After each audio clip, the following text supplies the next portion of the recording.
I tagged for telling a guy to shut up during a job interview. I was interviewing this guy for a very good software engineering position, passed the first round, and both I and everyone involved in the second round really liked his resume and experience. Paper, he had everything we were looking for, and honestly, this looked like a life-changing opportunity for him. Then he shows up very serious and not smiling at all. I'm used to that in tech interviews, and I understand it can be an intimidating environment. We did a round of introductions, and then he opened the interview by saying, "Let me tell you a little bit about myself." Said, "Okay, go for it." He started talking about his personal and professional background. After about 3 minutes, I jumped in to ask a follow-up question based on something he mentioned. He replied, "I will answer, just give me a moment," and continued talking. A coworker jumped in with another question, and he said the same thing to her. At this point, we were kind of looking at each other, but decided to let him continue and give him the benefit of the doubt. But after more than 5 minutes, I jumped in again with another question. I had to talk over him to do it. He finally paused and answered, but in such a long-winded way that he ended up veering into another topic. My coworker asked another question and the same thing happened. At this point, I was ready to end the interview. I tried to politely wrap it up several times, but he was unable to read the room and just kept talking. I finally raised my voice slightly and said something like, "Thank you very much for sharing your background.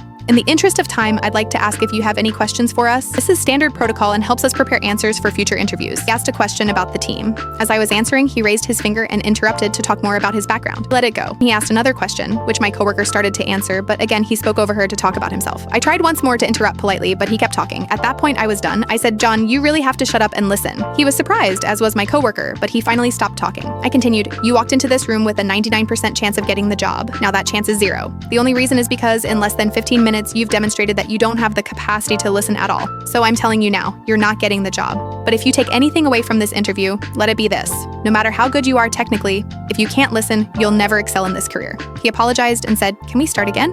I replied, "You had your chance. Best of luck in your future interviews. Make sure you listen." Looking back, I know I could have handled that differently, but I still feel bad for the guy.